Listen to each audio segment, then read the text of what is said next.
Hey, if you're new to my channel, welcome. My name is Jasmine. I'm a recently self-published author of a contemporary fantasy novel called Archaic. If you want to know more about the book, I have a video where I talk all about it and the characters within it. When I first started planning marketing strategies, one of the things I really wanted to do was put together a PR box for bloggers and YouTubers, because if I'm bothering them with my book, I at least want to give something in case they do decide to read it, just as thanks. Originally, I had planned on custom ordering boxes. I had the designs and the specs ready, my logo at the top, a quote on the inside, flames on the inside walls. But unfortunately, most printing places have a minimum order requirement of 500 boxes. And the ones that don't charge much more per box. I had considered getting the 500 and keeping them in a warehouse, but it just ended up being too expensive, and it's so difficult finding bloggers with open PO boxes that I just didn't want to end up with a bunch of boxes I would never use. That meant looking for substitutes. That was when I remembered magnetic gift boxes. I found gray magnetic gift boxes in the perfect size and thought that maybe instead I could paint them myself. The first thing I did was take my designs and cut them using my Cricut onto Stencil Vinyl. For the surface of the box, I wanted to have that same smoky surface as my book cover, so I took a makeup sponge, tore the edges off to get a textured edge, and then dipped it into gray paint and stamped it on, making sure to blend it out. Next, I applied the stencil vinyl with my logo and stamped on black acrylic paint. That was issue number 2. It turns out the surface of the box was too smooth for the paint to stick to it. So the moment I peeled up the stencil, a lot of the paint peeled up with it. I knew I needed to do something to keep the paint from scratching off so easily. Once I touched up the paint that had peeled, I used a matte sealer and sprayed the box outside with a total of 4 coats, allowing 20 minutes in between each coat. That was enough to make the paint at least durable enough for handling. Next, I painted the quote on the inside and did the same, spraying it 4 times to seal it in. I couldn't paint the flames on, but I was happy with how it came out. For the outside, I wanted a flat back gem, just like the logo. But I couldn't find one that was the right color. I bought the gem in the correct size, and I made a mold using mold putty, and then made a resin gem. Turns out I'm really bad at making a mold because my mold had a lot of bubbles on the surface. Not the resin, but the mold itself. I didn't feel like trying again, so I painted a layer of UV resin on the gem and cured it to at least give it the shine, even if it meant losing some of the details. Then I glued it to the box, also using UV resin, and the box was finished. When I was deciding what to put inside the actual box, I had a few ideas. First, of course, was the book. I decided the case laminate hardcover would be best inside the box so I wouldn't have to worry about any damage to the book. I wanted to make sure my items were relevant to the book, of course. First, I made a jewelry case and a bracelet. In my book, my angel character Evangeline has an angel winged bracelet.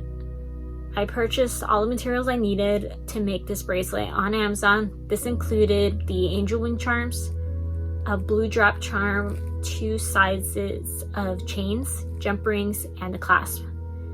I cut the chains to the correct size, making sure it would be adjustable. I then attached the pieces together with jump rings, and the bracelet was done.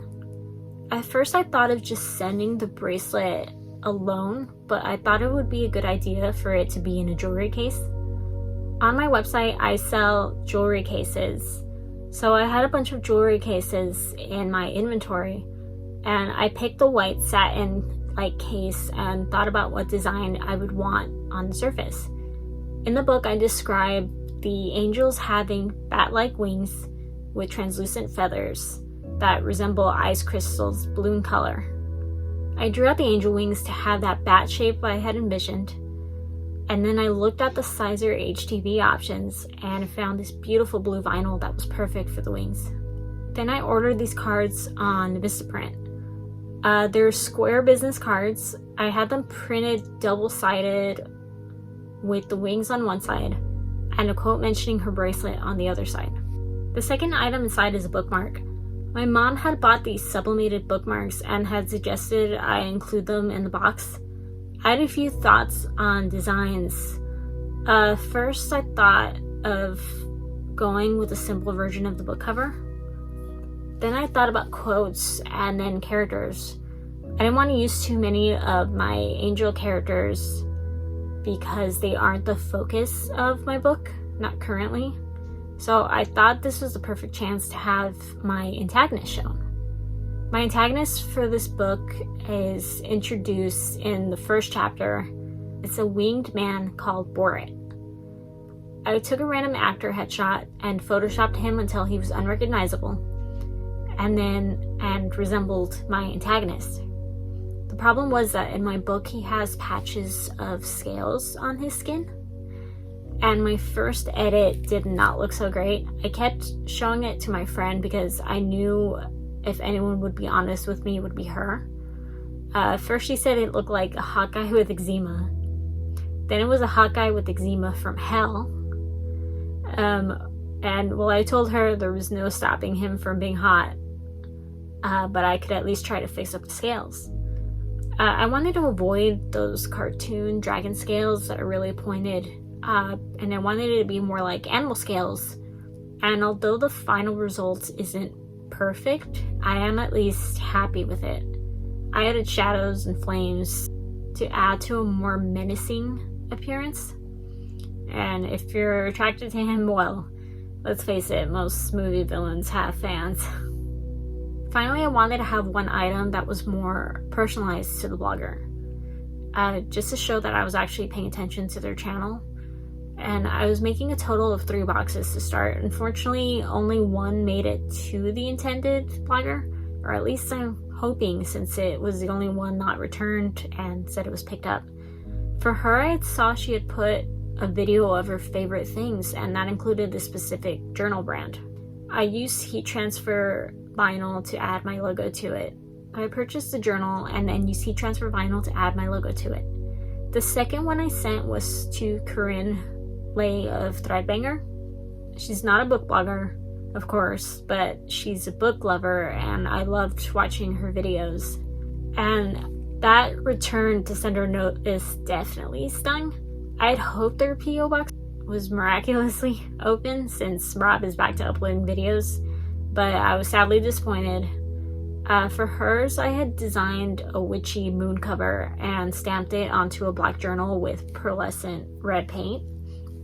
But the journal didn't go to waste because I found a blogger through Threads who was interested in promoting new authors, and I sent it to her. Her page is all dark romance books. I'll link her Instagram below. Obviously, that's not witchy, but I thought maybe at least the colors of the journal would possibly appeal to her.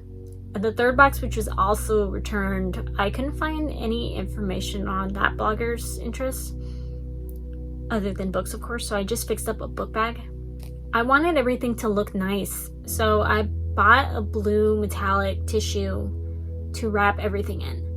I threw down some shredded paper for protection and my logo sticker and closed it up.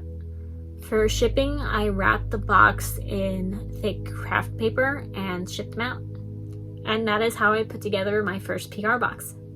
I still have 2 boxes left, so if you're a blogger interested in one, send me an email or a message on my Instagram. Just please include some information about your blog. If you're interested in seeing more videos, please subscribe to my channel. And thank you so much for watching.